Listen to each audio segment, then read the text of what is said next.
ਸਤਨਾਮ ਵਾਹਿਗੁਰੂ ਸਾਹਿਬ JIO. ਅਨਭੂਤ ਅੰਗ ਆਭਾ ਅਪੰਗ ਅਨਭੂਤ ਅੰਗ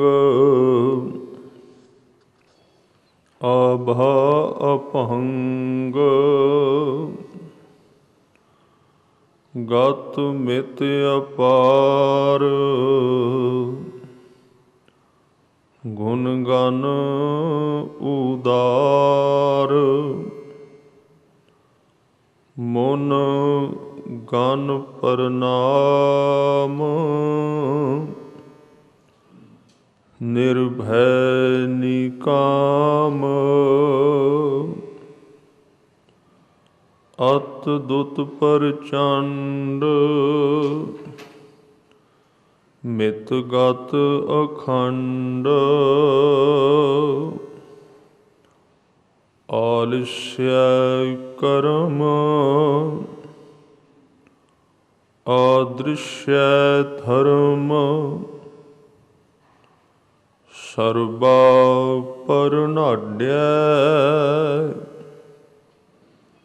ਅੰਨ ਡੰਡ ਬਾਢਿਆ ਚਾਚਰੀ ਛੰਦ ਤਉ ਪ੍ਰਸਾਦ ਗੋਬਿੰਦੇ ਮੁਕੰਦੇ ਉਦਾਰੇ ਅਪਾਰੇ ਹਰਿਯੰ ਕਰਿਯੰ ਨਿਰਨਾਮੇ ਅਕਾਮੇ ਹਰਿਯੰ ਕਰਿਯੰ ਨਿਰਨਾਮੇ ਅਕਾਮੇ। ਵਾਹਿਗੁਰੂ ਜੀ ਕਾ ਖਾਲਸਾ ਵਾਹਿਗੁਰੂ ਜੀ ਕੀ ਫਤਿਹ। ਸੱਚੇ ਪਾਤਸ਼ਾਹ ਸਤਿਗੁਰੂ ਸਰਬ ਕਲਾ ਸਮਰੱਥ ਦੇਨ ਦੁਨੀਆ ਦੇ ਮਾਲਕ ਲੋਕ ਪਰਲੋਕ ਦੇ ਸਹਾਇਕ ਸ਼ਬਦ ਗੁਰੂ ਸ੍ਰੀ ਗੁਰੂ ਗ੍ਰੰਥ ਸਾਹਿਬ ਸੱਚੇ ਪਾਤਸ਼ਾਹ ਜੀ ਦੀ ਪਾਵਨ ਪਵਿੱਤਰ ਹਜ਼ੂਰੀ ਵਿੱਚ ਸੁਭਾਏਮਾਨ ਗੁਰੂ ਰੂਪ ਸਾਧ ਸੰਗਤ ਜੀਓ, ਆਪ ਜੀ ਨੇ ਕਲਗੀਧਰ ਪਾਤਸ਼ਾਹ ਸਾਹਿਬ ਕਮਾਲ ਬਾਦਸ਼ਾਹ ਦਰਵੇਸ਼ ਧੰਨ ਗੁਰੂ ਗੋਬਿੰਦ ਸਿੰਘ ਪਾਤਸ਼ਾਹ ਜੀ ਦੇ ਮੁਖਾਰ ਬਿੰਦ ਤੋਂ ਉਚਾਰਨ ਕੀਤੀ ਹੋਈ ਨਿਤਨੇਮ ਦੀ ਦੂਸਰੀ ਬਾਣੀ ਜਾਪ ਸਾਹਿਬ, ਉਹਦੀ ਚੱਲਦੀ ਵਿਚਾਰ ਵਿੱਚੋਂ ਅੱਜ ਦੇ ਸ਼ੰਤ ਸਰਵਨ ਕੀਤੇ ਹਨ। ਸਤਿਗੁਰਾਂ ਨੇ ਕਿਰਪਾ ਕੀਤੀ ਇਸ ਸ਼ੰਤ ਵਿੱਚ, ਜੋ ਕਿ 91 ਨੰਬਰ ਹੈ, ਅਕਾਲ ਪੁਰਖ ਦੀ ਤਸਵੀਰ ਜਿਹੜੀ ਹੈ ਬੜੇ ਹੀ ਹਜ਼ੂਰ ਨੇ ਇੰਨੇ ਗਹਿਰੇ ਸ਼ਬਦਾਂ ਵਿੱਚ ਕਹੀ ਹੈ। ਸ਼ਾਇਦ ਇਹ ਮੈਂ ਪਹਿਲੀ ਵਾਰੀ ਪੜ੍ਹਿਆ ਕਿ ਅਕਾਲ ਪੁਰਖ ਦਾ ਸਰੂਪ ਇਸ ਸ਼ੰਤ ਵਿੱਚ ਇੰਨਾ ਸਪਸ਼ਟ ਸਤਿਗੁਰਾਂ ਨੇ ਕਿਹਾ ਹੈ। ਦੋ ਤਰ੍ਹਾਂ ਦੇ ਲੋਕ ਨੇ ਇਸ ਧਰਤੀ 'ਤੇ, ਬਹੁ ਗਿਣਤੀ ਵਿੱਚ ਤਾਂ ਇੱਥੇ ਆਉਣਾ ਸਿਰਫ ਸਰੀਰਧਾਰੀ ਬਣ ਕੇ ਸਰੀਰ ਦੇ ਖਾਣੇ ਪੀਣੇ ਤੱਕ, ਪਹਿਨਣ ਤੱਕ ਸੀਮਤ ਰਹਿੰਦਾ ਹੈ। ਉਹਨਾਂ ਦੀ ਨਜ਼ਰ ਇਸ ਖਾਕ ਦੀ ਜ਼ਿੰਦਗੀ ਤੋਂ ਪਾਰ ਨਹੀਂ ਜਾਂਦੀ।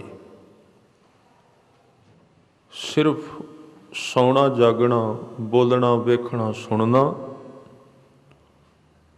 ਖਾ ਲੈਣਾ ਕੱਪੜੇ ਪਹਿਨਣੇ, ਧਨ ਕਮਾਉਣਾ ਤੇ ਮਰ ਜਾਣਾ, ਇਹਨਾਂ ਚੀਜ਼ਾਂ ਦੇ ਕੈਦ ਵਿੱਚ ਜਿਹੜੀ ਜ਼ਿੰਦਗੀ ਰਹਿੰਦੀ ਹੈ ਉਹਦੀ ਇੱਥੇ ਬਹੁ ਗਿਣਤੀ ਬਹੁਤਾਤ ਹੈ, ਜ਼ਿਆਦਾ ਹੈ।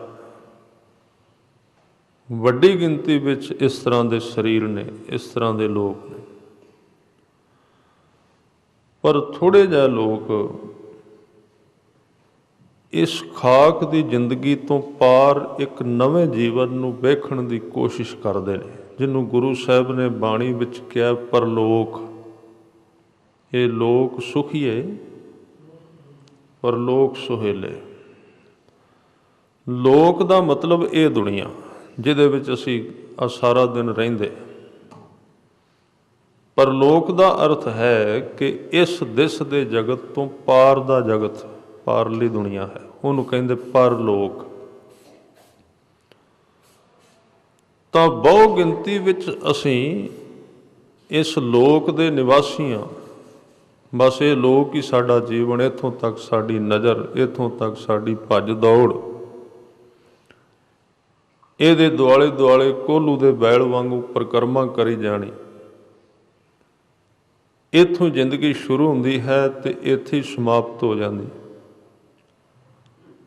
ਪਰ ਥੋੜ੍ਹੇ ਜਿਹੇ ਵਿਰਲੇ ਇਸ ਤਰ੍ਹਾਂ ਦੇ ਲੋਕ ਨੇ ਜਿਹੜੇ ਇਸ ਖਾਕ ਦੀ ਜ਼ਿੰਦਗੀ ਤੋਂ ਅੱਕ ਕੇ ਅੱਗੇ ਤੁਰੇ ਨੇ।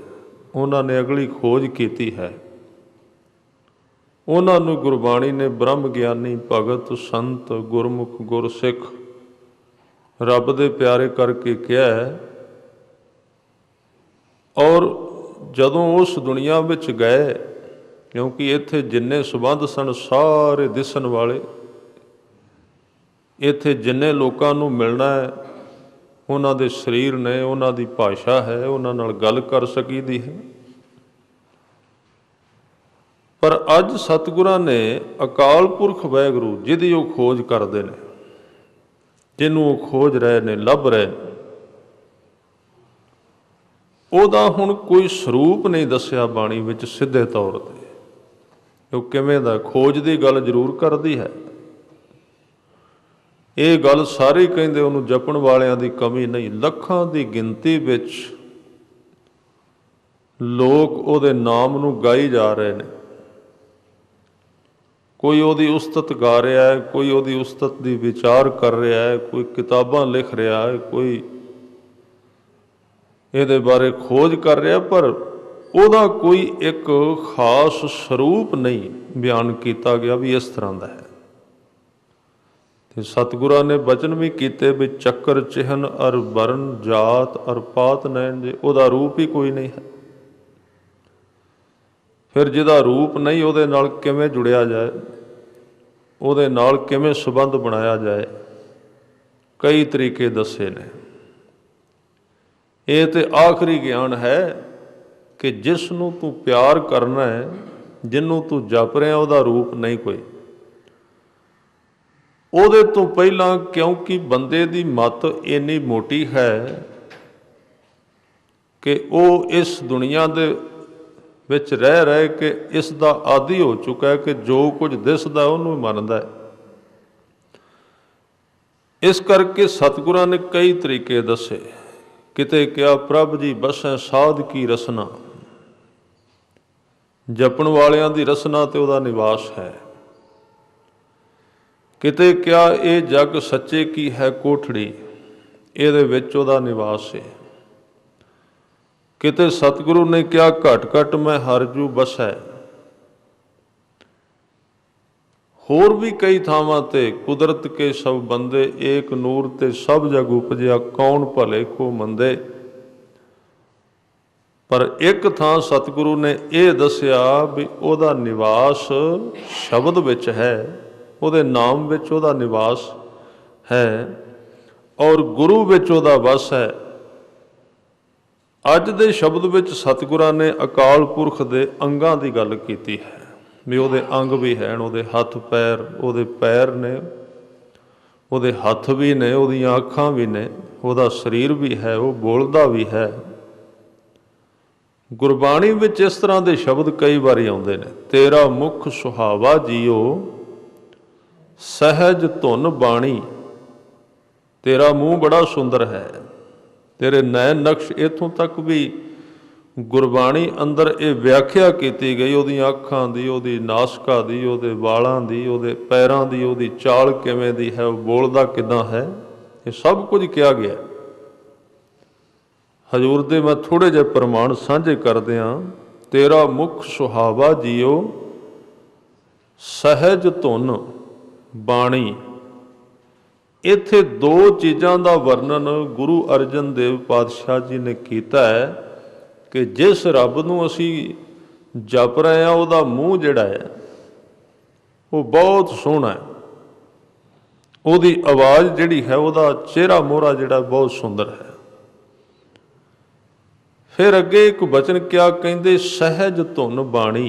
उहदी बाणी का अर्थ है आवाज़, उहदी आवाज़ जिहड़ी है वो सहज नाल भरी हुई है, धुन नाल भरी हुई है, रस नाल भरी हुई है। ये दोवें चीज़ां बयान कीतियां। चिर होवा देखे सारंग पानी, और सारंग पानी का अर्थ है कि उहदे हथ दे अंदर एक धनुष है, उन्हें हथ विच एक बाण एक धनुष फड़िया है। पानी का अर्थ है हथ, सारंग का अर्थ है कमान। चिर होवा अरदास करते ने कि मैनू बहुत समा हो चुका है तेरे इस स्वरूप के दर्शन कीतियां। चिर होवा देखे सारंग पानी। इथों तक कह दिता, कहते धन सो देश जहां तू वसिया। वो देश भी बहुत बड़ा है जिथे तेरा निवास है। मेरे सज्जन मीत मुरारे जियो। ये सारिया चीज़ां एक गल सिद्ध कर दियां कि जरूर कोई ना कोई शरीर बॉडी उसकी सतगुरु किसी शरीर की ही गल कर रहे हैं।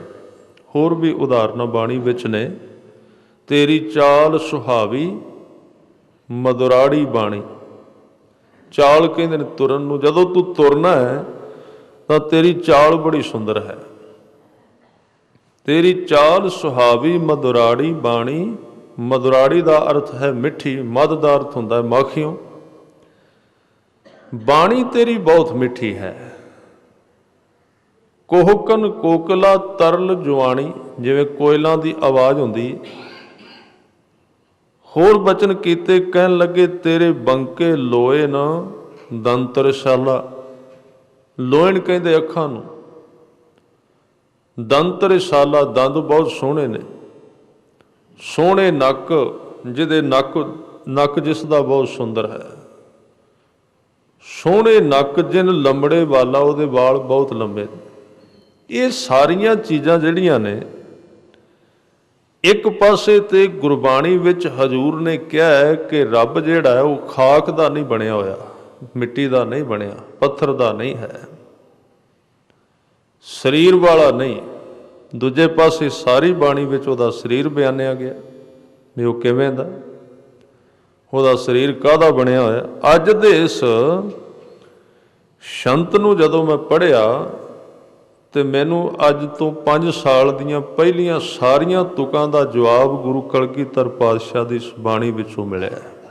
स्पष्ट कर दिता उन्होंने कि उहदे अंग काहदे बने हुए। कहंदे अनभूत अंग। भूत कहंदे ने तत्तां नूं, तत्त कहंदे ने जिहड़े 5 तत्त जिन्हां दा साडा शरीर बनया मिट्टी दे। अग पानी हवा आकाश आदिक, ये सारे तत्त ने। पर सतगुरु ने क्या अन भूत। भूत कहंदे ने तत्तां नूं, अन कहंदे ने तत्तां तो बिना। अंग कहंदे ने शरीर दे जिन्ने अंग ने, जिवें हथ पैर नासका नक आदिक। अनभूत अंग, ओहदे अंग भी हैन, ओहदे हथ भी ने, ओहदे पैर भी ने, ओहदियां अखां भी ने, ओहदी रसना भी, ओहदा शरीर भी है। पर सतगुरु ने कहा इत्थे तत्तां वाले शरीरां वर्गा उहदा शरीर नहीं, वो अनभूत अंग, उहदा तत्तां तो अगे शरीर है, जिन्हों परम तत्त कहंदे, जिन्हों नाम तत्त सब ही सिर जापै, विण नावै दुख काल संतापै। उहदा शरीर शब्द का बनिया होया है, जिहदे आखिरी अर्थ कर ਇਹਦੇ ਅਰਥ ਇਹ ਬਣਦੇ, ਕਿਉਂਕਿ ਜਿੰਨੇ ਵੀ ਸਾਰਾ ਜਗਤ ਪ੍ਰਗਟ ਹੋਇਆ ਨਾ, ਸਤਿਗੁਰੂ ਨੇ ਬਾਣੀ ਵਿੱਚ ਕਿਹਾ ਹੈ ਵੀ ਇੱਕ ਤਾਂ 5 ਤੱਤ ਨੇ ਨਾ। ਗੁਰੂ ਤੇਗ ਬਹਾਦਰ ਸਾਹਿਬ ਕਹਿੰਦੇ 5 ਤੱਤ ਕੋ ਤਨ ਰਚਿਓ, ਕਿਉਂਕਿ ਖੋਜ ਤੇ ਹਰ ਇੱਕ ਬੰਦੇ ਦੇ ਵਿੱਚ ਨਾ ਵੀ ਆਪਾਂ ਕਿਵੇਂ ਬਣੇ ਆ। ਗੁਰਚਰਨ ਲਾਗ ਹਮ ਬਿਨਵਤਾ ਪੂਛਤ ਕਹਿ ਜੀਓ ਪਾਇਆ। ਇੱਕ ਗੱਲ ਚੇਤੇ ਰੱਖਣਾ, ਜਿੰਨੇ ਵੀ ਸਰੀਰ ਇਸ ਧਰਤੀ ਤੇ ਆਪਾਂ ਬਣੇ ਆ, ਖੋਜ ਕਰਨ ਦੀ ਬਿਰਤੀ ਸਾਰਿਆਂ ਵਿੱਚ ਹੀ ਰੱਬ ਨੇ ਪਾਈ ਹੋਈ ਹੈ। ਬਸ ਇਹ ਗੱਲ ਫਰਕ ਇੰਨਾ ਕੁ ਹੈ, ਜਿਹੜੀ ਗੱਲ ਇੱਥੇ ਹੋ ਰਹੀ ਹੈ ਇਹ ਇੱਕ ਚੰਗੀ ਖੋਜ ਦੀ ਗੱਲ ਹੈ, ਨਹੀਂ ਤਾਂ ਖੋਜ ਸਾਰਿਆਂ ਵਿੱਚ ਆਪੋ ਆਪਣੀ ਖੋਜ। ਤੁਸੀਂ ਵੇਖੋ ਬੰਦਾ ਵਿਹਲਾ ਰਹਿ ਨਹੀਂ ਸਕਦਾ, ਖਾਲੀ ਨਹੀਂ ਰਹੇਗਾ, ਖੋਜ ਕਰੇਗਾ। ਤੁਸੀਂ ਕੁਝ ਨਾ ਕਰੋ, ਕੁਝ ਨਾ ਕੁਝ ਖੋਜੇਗਾ, ਆਪਣੇ ਮੋਬਾਈਲ ਨੂੰ ਖੋਲ ਕੇ ਬੈਠ ਜਾਏਗਾ, ਕਿਸੇ ਦਾ ਕੱਪੜਾ ਵੇਖੇਗਾ, ਕੋਈ ਆਇਆ ਹੈ ਉਹਦੇ ਵੱਲੋਂ ਵੇਖੇਗਾ ਕੌਣ ਆਇਆ, ਉਹਦੀ ਖੋਜ ਕਰੇਗਾ। ਖਾਲੀ ਨਹੀਂ ਆਦਮੀ ਰਹਿ ਸਕਦਾ। ਕੁਦਰਤ ਨੇ ਹਰ ਇੱਕ ਬੰਦੇ ਦੇ ਜੀਵਨ ਦੇ ਵਿੱਚ ਖੋਜਣ ਦੀ ਇੱਕ ਰੁਚੀ ਪਾਈ ਹੋਈ ਹੈ। ਉਹ ਖੋਜੇਗਾ ਹੀ ਖੋਜੇਗਾ ਜ਼ਰੂਰ, ਉਹ ਲੱਭੇਗਾ ਕੁਝ ਨਾ ਕੁਝ ਆਲੇ ਦੁਆਲੇ ਉਹਦੇ ਕੀ ਹੈ, ਇਹ ਕੱਪੜਾ ਕਿਵੇਂ ਦਾ, ਮਕਾਨ ਕਿਵੇਂ ਦਾ ਹੈ, ਗੱਡੀ ਕਿਵੇਂ ਦੀ ਹੈ, ਇਹ ਸਰੀਰ ਕਿਵੇਂ ਦਾ ਹੈ, ਇਹ ਆਦਮੀ ਬੋਲਦਾ ਕਿਵੇਂ ਹੈ। ਖੋਜ ਜ਼ਰੂਰ ਕਰੇਗਾ, ਖਾਲੀ ਨਹੀਂ ਰਹਿ ਸਕਦਾ। ਪਰ ਇੱਕ ਗੱਲ ਯਾਦ ਰੱਖਣਾ, ਸਤਿਗੁਰੂ ਨੇ ਕਿਹਾ ਜਿਵੇਂ ਦੀ ਚੀਜ਼ ਖੋਜੇਗਾ ਉਹਦਾ ਅਸਰ ਤੇਰੇ ਉੱਤੇ ਪੈਣਾ। ਜਿਵੇਂ ਦੀ ਚੀਜ਼ ਦੀ ਜੇ ਤੂੰ ਗਲਤ ਖੋਜ ਲਿਆ ਨਾ, ਇੱਥੇ ਸਾਰਾ ਕੁਝ ਠੀਕ ਨਹੀਂ ਹੈ, ਸਾਰਾ ਕੁਝ ਇੱਥੇ ਠੀਕ ਨਹੀਂ ਹੈ। ਜੇ ਤੂੰ ਗਲਤ ਖੋਜਿਆ ਉਹਦਾ ਅਸਰ ਤੇਰੇ ਉੱਤੇ ਪਏਗਾ। ਖੋਜਣਾ ਤੂੰ ਜ਼ਰੂਰ ਹੈ। ਜਿੱਥੇ ਬੰਦਾ ਬੈਠਾ ਹੋਵੇਗਾ, ਇਉਂ ਖੋਜ ਦੱਸਦੀ ਹੈ ਵੀ ਗਧਾ ਵੀ ਖੋਜ ਤੋਂ ਖਾਲੀ ਨਹੀਂ, ਜਿਹਨੂੰ ਬਿਲਕੁਲ ਆਪਾਂ ਮੂਰਖ ਕਹਿੰਦੇ ਹਾਂ। ਸਾਰਾ ਦਿਨ ਉਹ ਮਿੱਟੀ ਢੋਂਦਾ ਨਾ, ਇੱਟਾਂ ਢੋਂਦਾ ਹੈ, ਤਾਂ ਉਹਨੂੰ ਬਿਲਕੁਲ ਇੱਕ ਮੂਰਖ ਜਾਨਵਰ ਮੰਨਿਆ ਗਿਆ। ਜਿਸ ਬੰਦੇ ਨੂੰ ਬਿਲਕੁਲ ਕਹਿਣਾ ਹੋਵੇ ਮੂਰਖ, ਉਹਨੂੰ ਕਹਿੰਦੇ ਨੇ ਗਧਾ ਹੈ। ਤਾਂ ਗਧਾ ਵੀ ਜਿਹੜਾ ਹੈ ਉਹ ਵੀ ਕਹਿੰਦੇ ਵੀ ਖੋਜ ਤੋਂ ਖਾਲੀ ਨਹੀਂ। ਤੁਸੀਂ ਵੇਖੋਗੇ ਜਿੱਥੇ ਉਹਦੇ ਉੱਤੇ ਇੱਟਾਂ ਲੱਦੀਆਂ ਜਾ ਰਹੀਆਂ ਨੇ, ਜ਼ਮੀਨ ਦੀ ਮਿੱਟੀ ਨੂੰ ਨੱਕ ਨਾਲ ਸੁੰਘਦਾ ਹੈ, ਖੋਜ ਕਰਦਾ ਹੈ। ਹਰ ਇੱਕ ਆਦਮੀ, ਹਰ ਇੱਕ ਜੀਵ, ਸਭ ਕੁਝ ਖੋਜ ਰਹੇ ਨੇ, ਸਾਰੇ ਕੁਝ ਲੱਭ ਰਹੇ ਨੇ।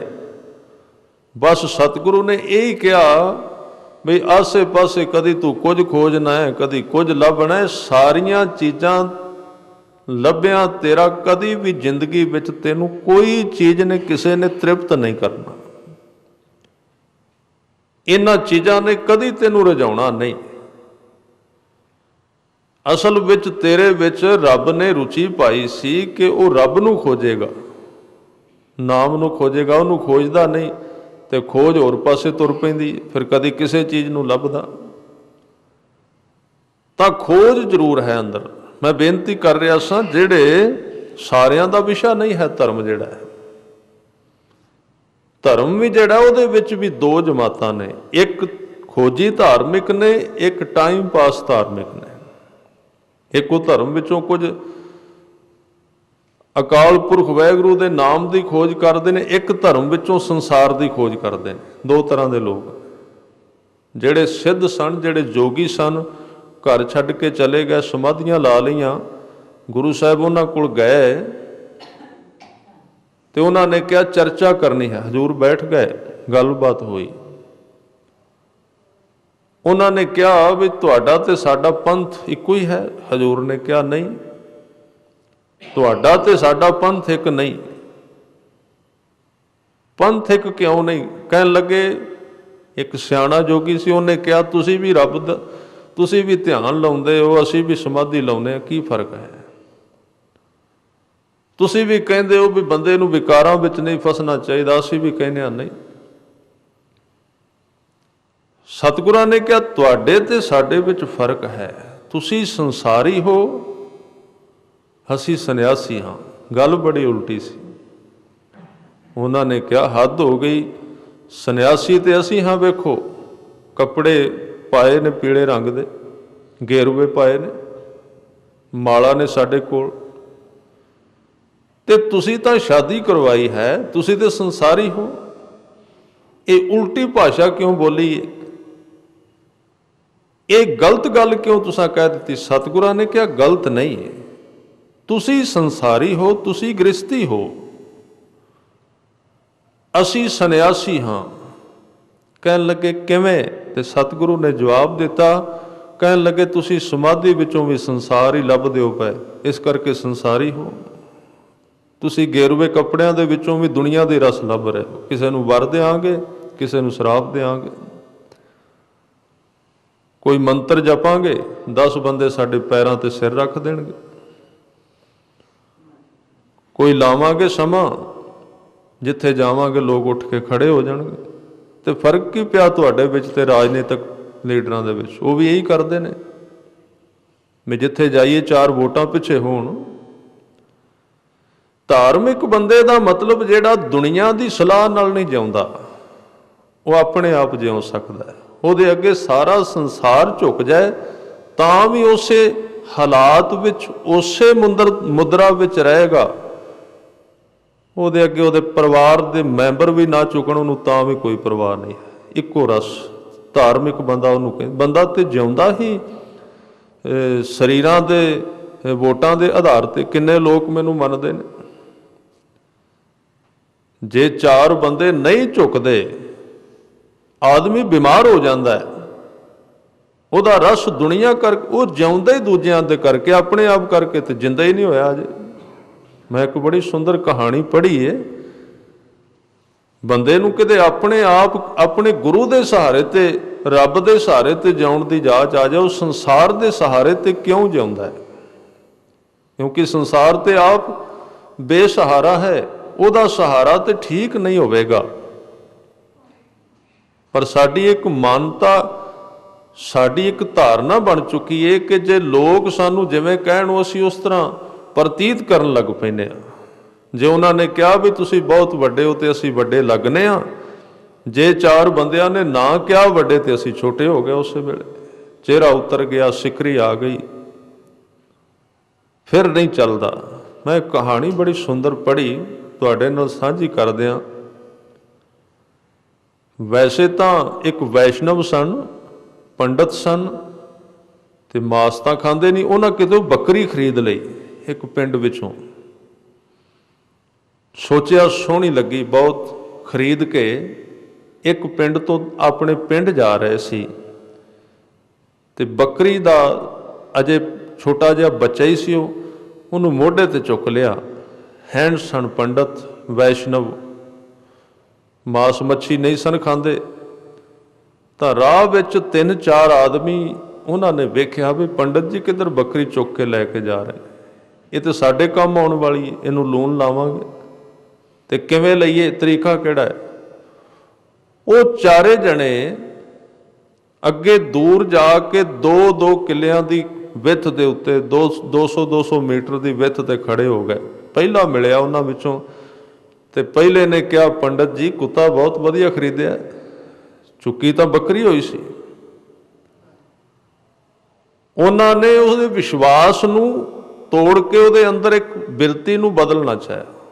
उन्होंने कहा भी कुत्ता बहुत वधिया खरीदिया। वो पंडित कहता भी तुसी मूर्ख, तू मूर्ख है, कुत्ता कित्थे तैनूं दिसदा नहीं, बकरी खरीद के लिया रहे हो।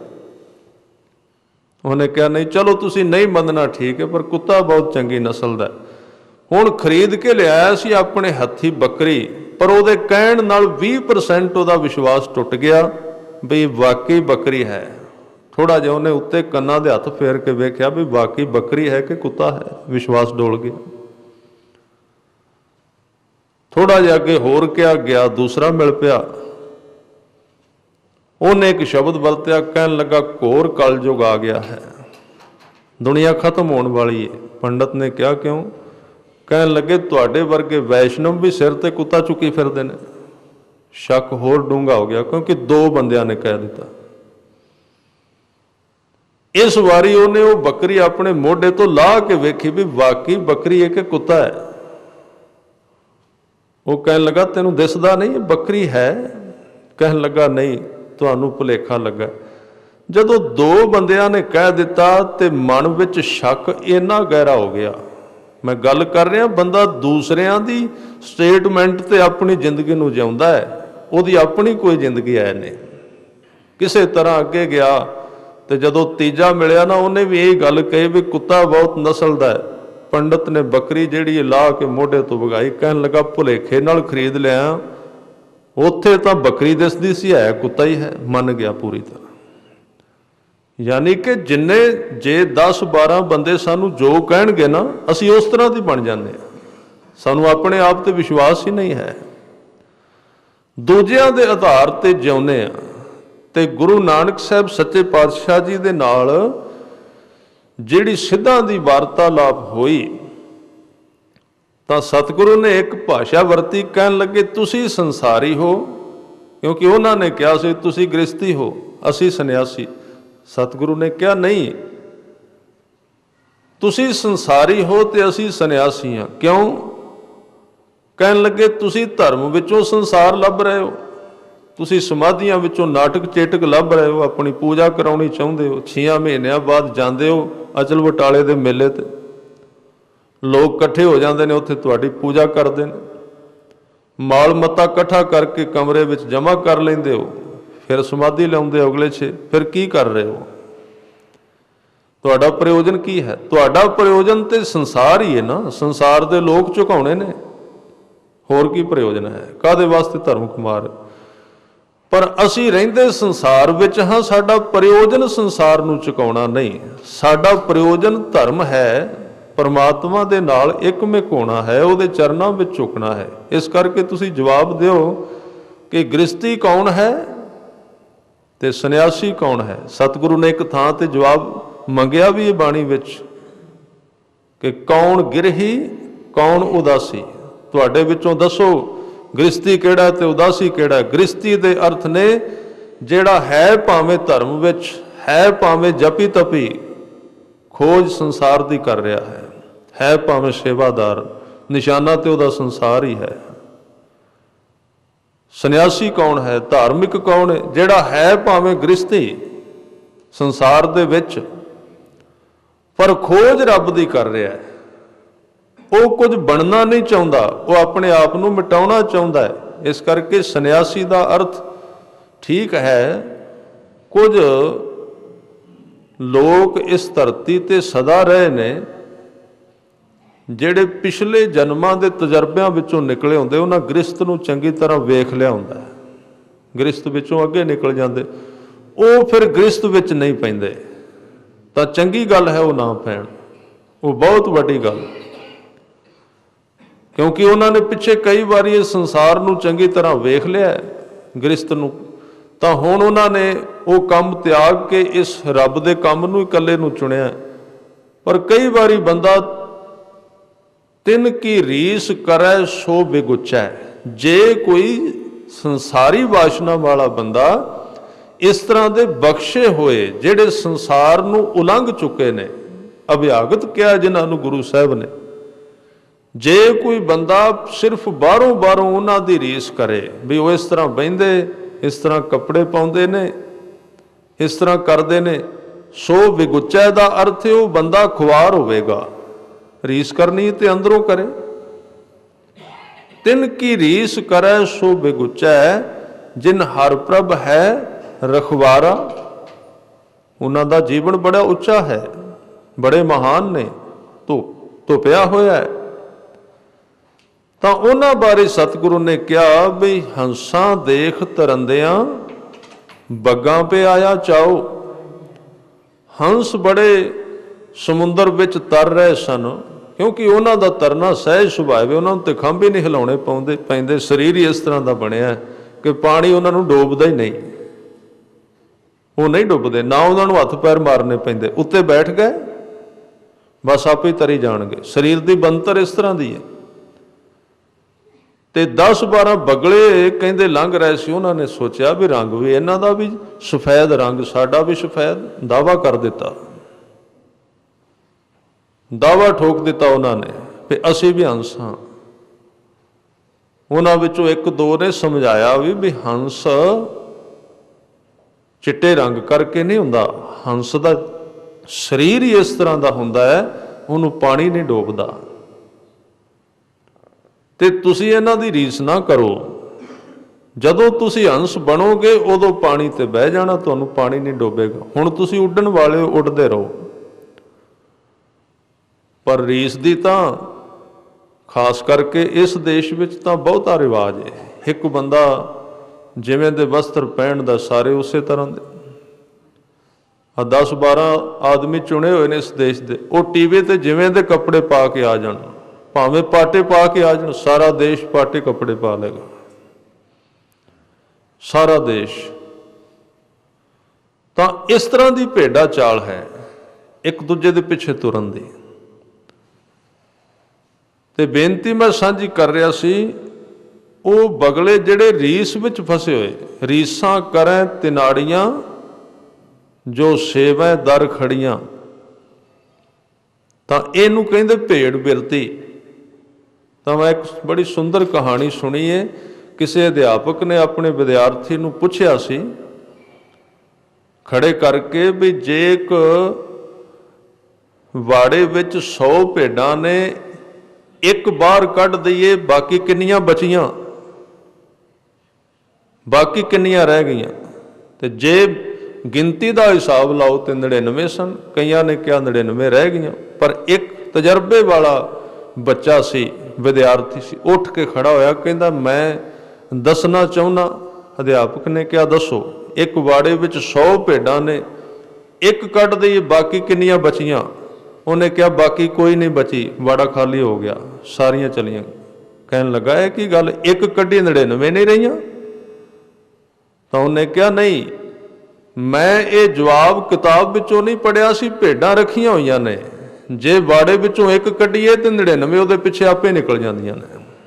ਯਾਨੀ ਕਿ ਭੇਡ ਬਿਰਤੀ ਬੰਦੇ ਦੀ ਉਹ ਹੈ ਕਿ ਉਹਨੇ ਜੋ ਟੀਵੀ ਤੇ ਵੇਖਿਆ ਉਹ ਪਹਿਨ ਲਿਆ, ਭਾਵੇਂ ਉਹਦੀ ਸੱਭਿਅਤਾ ਨਾਲ ਮਿਲਦਾ ਕਿ ਨਹੀਂ, ਭਾਵੇਂ ਉਹਦੇ ਪਰਿਵਾਰ ਨਾਲ ਸੰਬੰਧਿਤ ਹੈ ਕਿ ਨਹੀਂ, ਉਹਦੇ ਧਰਮ ਦੇ ਵਿੱਚ ਉਹ ਬਾਣਾ ਜਿਹੜਾ ਮਾਨਤਾ ਪ੍ਰਾਪਤ ਹੈ ਕਿ ਨਹੀਂ, ਇਹਦਾ ਕੋਈ ਮਤਲਬ ਨਹੀਂ।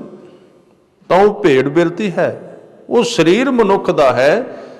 ਕਿਤੇ ਭੇਡ ਨੇ ਸੰਕਲਪ ਕਰ ਲਿਆ ਹੈ ਕਿ ਬੰਦੇ ਦਾ ਸਰੀਰ ਮਿਲੇ ਤੇ ਭੇਡ ਆਦਮੀ ਬਣ ਗਈ ਹੈ। ਤਾਂ ਜਿਹੜਾ ਬੇਨਤੀ ਮੈਂ ਕਰ ਰਿਹਾ ਸੀ, ਜਿਹੜਾ ਮਨੁੱਖ ਹੈ ਉਹ ਕਦੀ ਕਿਸੇ ਵੱਲੋਂ ਵੇਖ ਕੇ ਨਹੀਂ ਜਾਉਂਦਾ। ਸਿਰਫ ਇੱਕ ਗੱਲ ਜ਼ਰੂਰ, ਜਦੋਂ ਵੇਖਦਾ ਹੈ ਤੇ ਆਪਣੇ ਗੁਰੂ ਵੱਲੋਂ ਵੇਖ ਕੇ ਜ਼ਰੂਰ ਜਿਉਂਦਾ ਹੈ। ਸਤਿਗੁਰੂ ਨੇ ਬਚਨ ਕੀਤਾ, ਕਹਿਣ ਲੱਗੇ ਜੇ ਰੀਸ ਕਰਨੀ ਹੈ ਤੇ ਆਪਣੇ ਗੁਰੂ ਦੇ ਗੁਣਾਂ ਦੀ ਕਰਿਆ ਕਰ ਅਰਦਾਸ ਕਰਕੇ। ਤੂੰ ਸਾਹਿਬ ਹੋਂ ਸਾਂਗੀ ਤੇਰਾ। ਸਾਂਗੀ ਕਹਿੰਦੇ ਨੇ ਸਾਂਗ ਲਾਉਣ ਵਾਲੇ ਨੂੰ, ਜਿਵੇਂ ਕਿਸੇ ਦੀ ਰੀਸ ਲਾਉਣੀ। ਆਪਣੇ ਗੁਰੂ ਦਾ ਜੀਵਨ ਵੇਖ, ਗੁਰੂ ਗ੍ਰੰਥ ਸਾਹਿਬ ਵਿੱਚੋਂ, ਬਾਣੀ ਵਿੱਚੋਂ ਗੁਰੂ ਦਾ ਸਰੂਪ ਵੇਖ, ਤੇ ਉਸ ਤਰ੍ਹਾਂ ਦਾ ਤੂੰ ਜੀਵਨ ਜਿਉਣ ਦਾ ਯਤਨ ਕਰ, ਉਸ ਤਰ੍ਹਾਂ ਦਾ ਸਾਂਗ ਤੂੰ ਬਣਾ।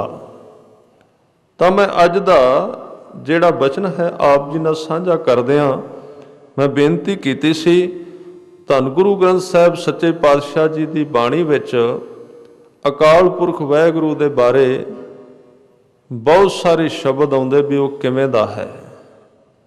ਕਈਆਂ ਥਾਵਾਂ ਤੇ ਕਿਹਾ ਉਹਦਾ ਸਰੀਰ ਨਹੀਂ ਹੈ, ਕਈ ਥਾਵਾਂ ਤੇ ਕਿਹਾ ਉਹਦੇ ਅੰਗ ਨੇ। ਪਰ ਅੱਜ ਗੁਰੂ ਗੋਬਿੰਦ ਸਿੰਘ ਸੱਚੇ ਪਾਤਸ਼ਾਹ ਜੀ ਨੇ ਇਸ 91 ਨੰਬਰ ਸ਼ੰਤ ਦੇ ਅੰਦਰ ਜਾਪ ਸਾਹਿਬ ਵਿੱਚ ਬੜੀ ਵੱਡੀ ਇੱਕ ਖੋਜ, ਜਿਹੜੀ ਕਿ ਮੇਰੀ ਸਮਝ ਵਿੱਚ ਆਇਆ ਵੀ ਮੈਂ ਕਿਤੇ ਪੜ੍ਹੀ ਨਹੀਂ, ਜੋ ਕੁਝ ਇਸ ਸ਼ੰਤ ਵਿੱਚ ਲਿਖਿਆ ਹੋਇਆ ਹੈ, ਗਿਆਨ ਬੜੇ ਨੇ, ਪਰ ਜੋ ਕੁਝ ਇੱਥੇ ਸਪਸ਼ਟ ਕੀਤਾ ਗਿਆ ਹੈ, ਬੜਿਆਂ ਨੇ ਕਿਹਾ, ਕਿਸੇ ਨੇ ਕਿਹਾ ਰੱਬ ਇੰਨਾ ਵੱਡਾ ਹੈ, ਇੰਨਾ ਉੱਚਾ ਹੈ, ਇੰਨਾ ਛੋਟਾ ਹੈ, ਉਹਦੇ ਅੰਗ ਨੇ, ਕਿਸੇ ਨੇ ਕਿਹਾ ਨਹੀਂ ਹੈ। ਪਰ ਸੁਣਨ ਵਾਲਾ ਜਿਹੜਾ ਉਹ ਦੁਬਿਧਾ ਵਿੱਚ ਪੈ ਗਿਆ। ਜੇ ਤੇ ਇੱਕ ਦਿਨ ਕਥਾ ਸੁਣਦਾ ਵੀ ਉਹਦੇ ਅੰਗ ਨਹੀਂ, ਉਹ ਦਿਸਦਾ ਨਹੀਂ, ਫਿਰ ਵਿਚਾਰਾ ਭਟਕ ਜਾਂਦਾ। ਦੂਜੇ ਦਿਨ ਦੂਸਰਾ ਕਥਾਵਾਚਕ ਆਉਂਦਾ, ਉਹ ਕਹਿੰਦਾ ਉਹਦੇ ਅੰਗ ਹੈ ਨੇ, ਉਹ ਬੋਲਦਾ ਵੀ ਹੈ, ਉਹਦਾ ਘਰ ਵੀ ਹੈ। ਤਾਂ ਉਹ ਇੱਕ ਤਰ੍ਹਾਂ ਦੀ ਦੁਬਿਧਾ ਵਿੱਚ ਹੈ। ਪਰ ਸਤਿਗੁਰੂ ਨੇ ਉੱਥੇ ਇਸ ਦੁਬਿਧਾ ਨੂੰ ਮੇਟਣ ਦਾ ਯਤਨ ਕੀਤਾ ਹੈ। ਉਹ ਕਹਿੰਦੇ ਉਹਦੇ ਅੰਗ ਵੀ ਹਨ, ਉਹਦੇ ਸਰੀਰ ਵੀ ਹੈ, पर तत्तां वाला शरीर नहीं। अन्न भूत अंग, भूत कहते ने तत्तां नूं, पंज भौतिक शरीर आपां कहने आ ना भी मिट्टी दा, पानी दा, अग दा, हवा दा ते आकाश दा बनिया ना, पंजा तत्तां दा। हजूर कहते शरीर ओदा जरूर है पर इन्हां पंजा तत्तां दा ओदा बनिया होया शरीर नहीं है। अन्न भूत अंग, ओदे अंग इन्हां तत्तां तो वखरे ने, उच्चे ने। इत्थे गल बंद नहीं कीती। फिर किसी सिख ने सवाल किया, लगता है कि सतगुरु जे वो पंजा तत्तां दा नहीं बनिया फिर वो किहड़े तत्त दा बनिया होया? ਉਹਦਾ शरीर जिहदी तुसीं गल करदे हो कि वो मैनूं प्यार दा, दुलारदा है, धीरज दिंदा है, आशीर्वाद दिंदा है, वो काहदा बनिया है? ते सतगुरु ने अगे फिर वो जवाब दिता है, साहब कहंदे आबा अभंग। आबा शब्द बहुत प्यारा है। आबा दा अर्थ है ओरा। आबा दा अर्थ है जिहड़ी चीज़ दिसे ना ते उहदा प्रभाव पवे। जिवें एक बंदा आउंदा है ना ते उहदा चेहरा बड़ा खुश हुंदा है, वो कमरे विच आउंदा है ते सारा कमरा खुशी नाल भरिया जांदा है। वो उहदा आबा है, उहदी ओरा है। पर उसे कमरे विच एक उदास रोंदे हुए चेहरे वाला बंदा आ गया, उहदा आबा रो रहा है। एक उहदा अपना शरीर है, एक उहदी चौहां पासे जिहड़ी हवा है वो प्रभाव पाउंदी है। जिवें तुसीं बिल्कुल जागदे हो ते कोई सामने आके बिल्कुल सुता जिहा आदमी दलिद्र पिया होया, उदासी पई बैठ जाए तां वेख के थोड़ा जिहा प्रभाव जरूर पैंदा उहदे आबे दा, उहदी नींद दा। ਉਹਦੀ ਨੀਂਦ ਤਰੰਗਾਂ ਪੈਂਦੀਆਂ, ਦੂਜੇ ਨੂੰ ਵੀ ਨੀਂਦ ਆਉਣ ਲੱਗ ਪੈਂਦੀ ਹੈ। ਉਹਦਾ ਅੱਬ ਹੈ, ਉਹਦਾ ਔਰਾ ਹੈ।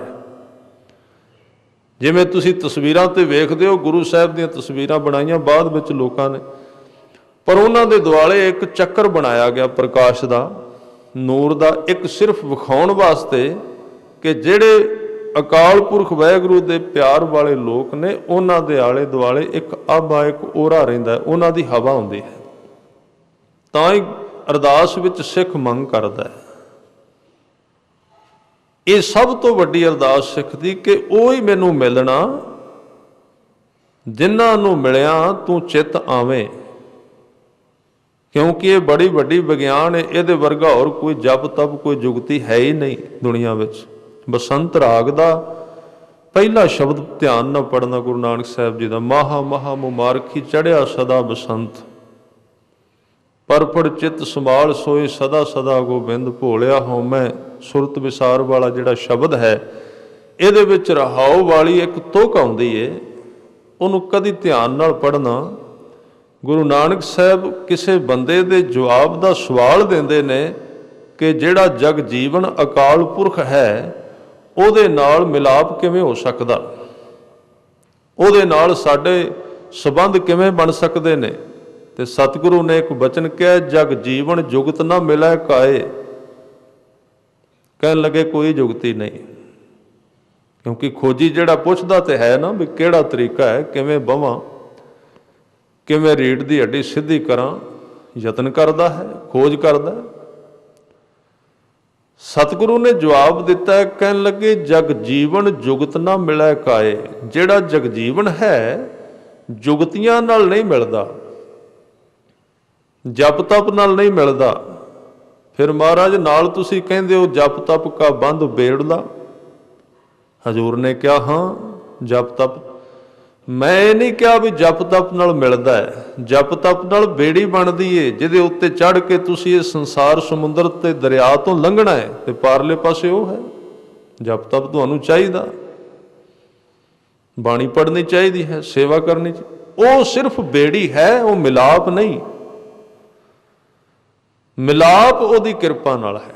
ਜਦੋਂ ਤੁਸੀਂ ਉੱਥੇ ਪਹੁੰਚ ਗਏ, ਉਹਦੇ ਸਾਹਮਣੇ ਆ ਗਏ,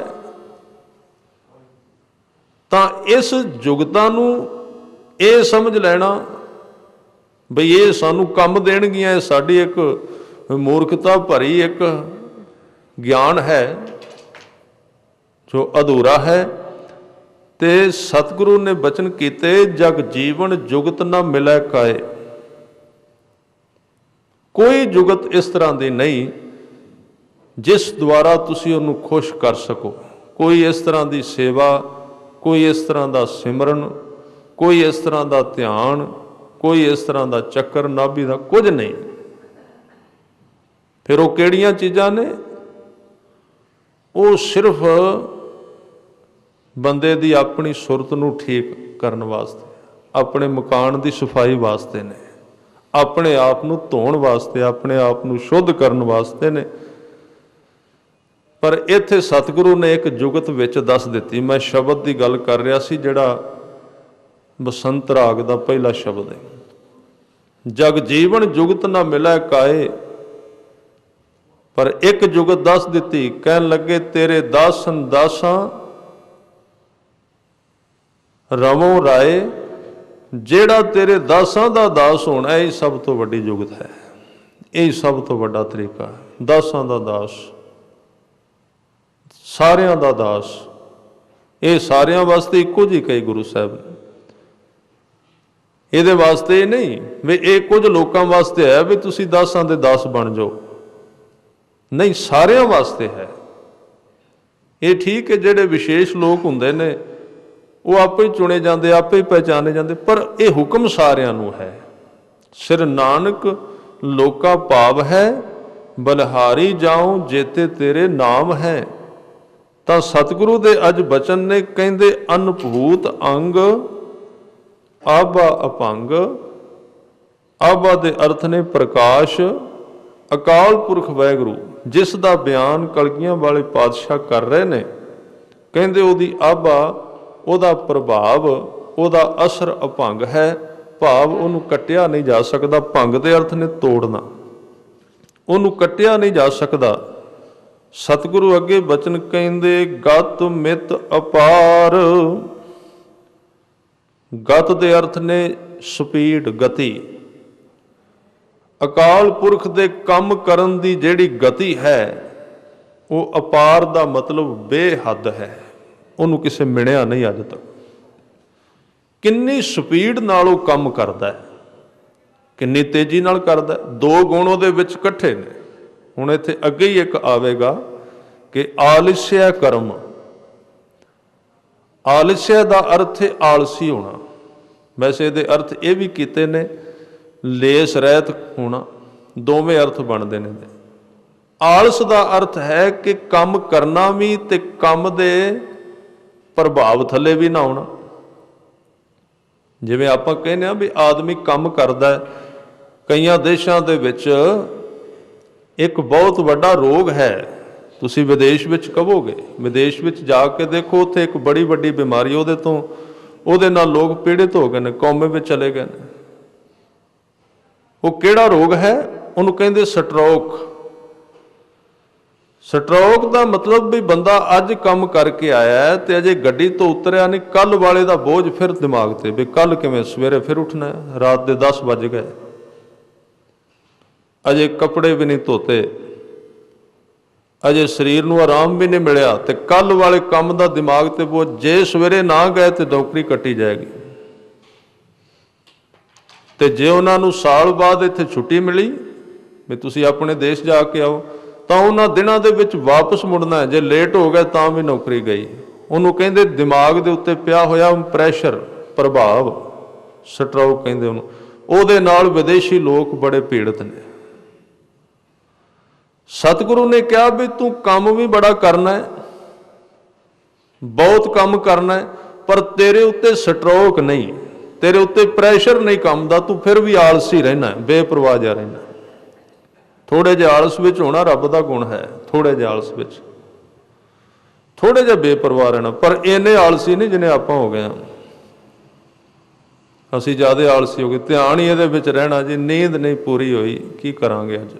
पहले ही डिग पे, डिगण तो पहले ही डिग पे। जिहड़ी ये उम्र है ना 16 साल तो लैके 30 साल तक, इहदे विच नींद ते थकावट ना दी कोई चीज़ नहीं हुंदी। बंदा सोचदा ते तां ये वापरदियां ने, इहदे तो अगे तो हुंदा है। 30 साल तो अगे तो ये वापर सकता है भी शरीर के कुछ तत्त घटने शुरू हो जाते हैं। पर जिहड़ी 15 साल तो लैके 30 साल तक की जिंदगी है, इहदे विच बंदे दी नींद उहदी सोच ते खड़ी है। नींद जां थकावट उहनूं हुंदी ही तां है जदों सोच लैंदा जी अज सारा दिन फलाना काम कीता, हुण सवेरे नहीं उठिया जाना। बस उहदी सोच ने अंदरों पैदा कीती थकावट भी ते नींद भी। नहीं तो ये जिहड़े 15 साल ने, जे बंदे नूं जिन्नी मर्जी थकावट होवे, जितनी मर्जी नींद आई होवे, 2 घंटे विच परत के फिर तैयार हो सकदा काम वास्ते, 2 घंटे आराम करके। पर यह परमात्मा दा एक सुभाव है, आलस्य कर्म। थोड़ा जिहा वो अपने आप नूं, उहदा सुभाव थोड़ा जिहा जिन्हों कहंदे लूज है, ढिला रखदा है, किसी काम की चिंता नहीं करता। काम करदा भी है, काम करदा, पर कर्म करत होवे ने कर्म खुला रहिंदा है। वेखै विगसै कर विचार, वेंदा भी है, सारियां दी पालना भी करदा है ते खुश भी रहिंदा है। नहीं तो परिवार के 4 मैंबरां नूं पालना पै जाए, बंदा खिज जांदा है। पिछे उहदा एक होर गुण आया जाप साहिब दे विच कि आखिज धर्म, अखिज है, खिजदा नहीं। हो खिजदा तां नहीं कि किसी करन वाले काम दा उहदे उत्ते स्ट्रोक प्रभाव नहीं रहिंदा। अजकल तां आपां कहने आ भी विकास बड़ा हो गया, विकास तो हो गया, बंदा तो चक्की विच आया होया चौहां पासियों। जे विद्यार्थी है, उहदे दिमाग ते बोझ भी ये किवें क्लीयर करना है जिहड़ा पेपर है। जे ना होया जिंदगी विच की करांगे, फेल हो गए, नौकरी नहीं मिलनी, पिछे डिग पवांगे। हर एक आदमी अज चक्की विच है। ये अज तो 50 साल पहला हिंदुस्तान का व्यक्ति इस रोग तो पीड़ित नहीं सी। उदों ये सी भी जिहड़े लोग पढ़ गए वो सिस्टम चंगा सी।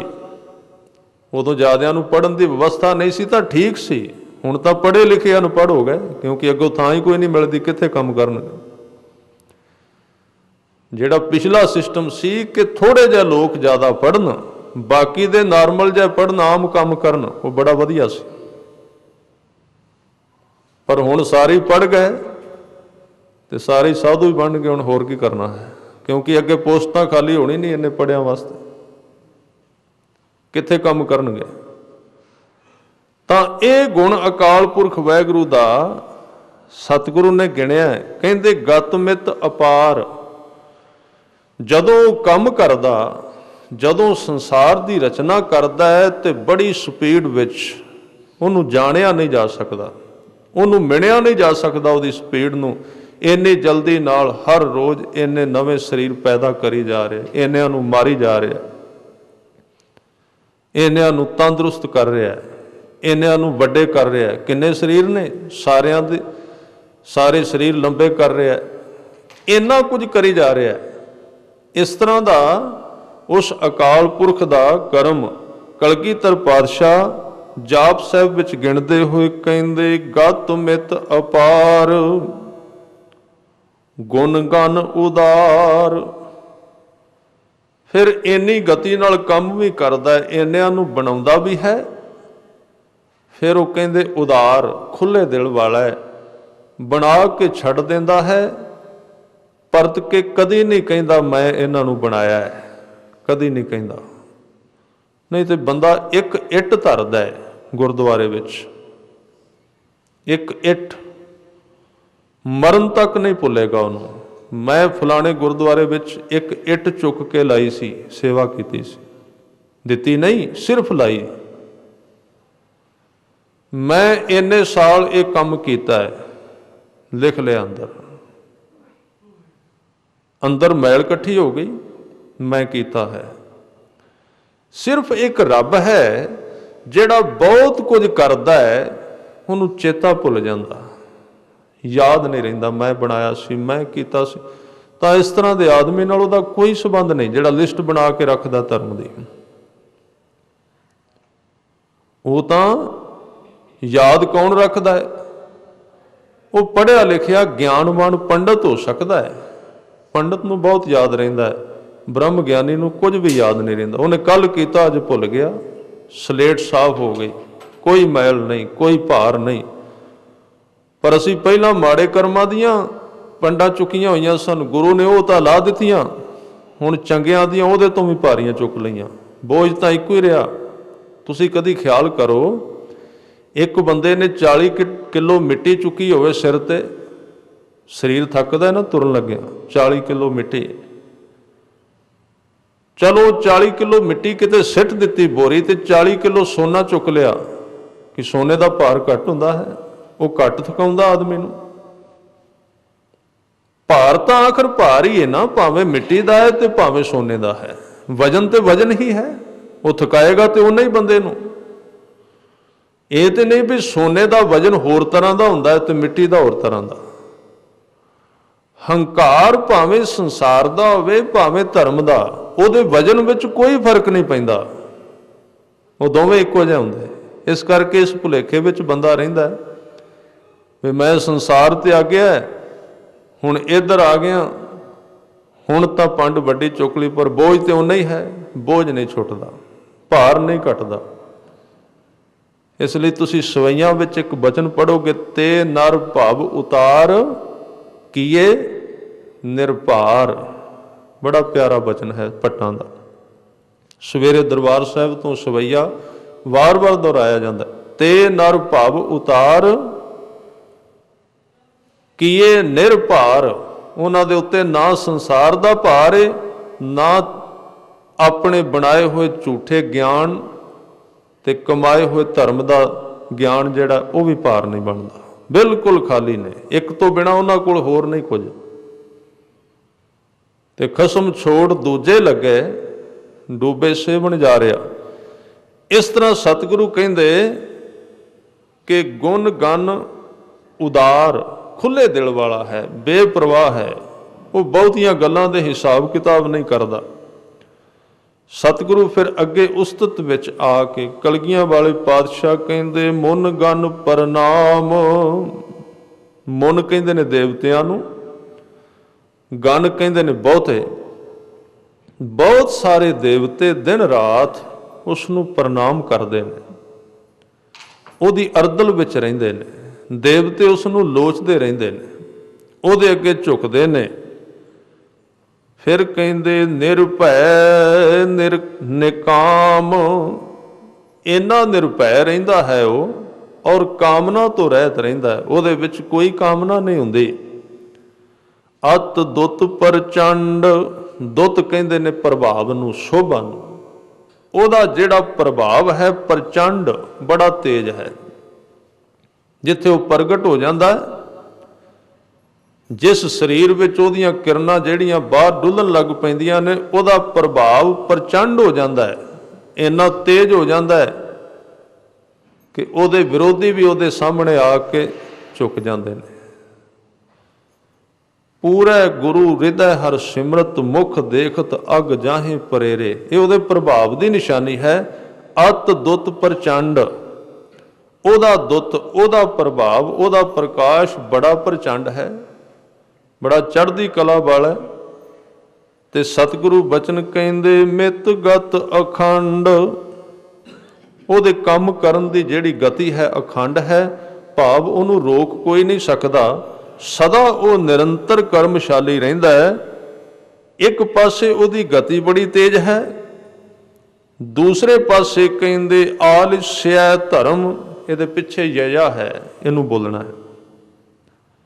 ਉਹਦਾ कर्म ਜਿਹੜਾ आलस्या है, आलस ਦਾ भाव ਕੰਮ भी करता है पर चिंता विच नहीं आउंदा, ਕੰਮ करदा होया बेपरवाह रहिंदा है, ਕੰਮ करी भी जाता है, बेपरवाह भी रहिंदा है, सारा प्रबंध भी करता है, फिर भी खिजदा नहीं।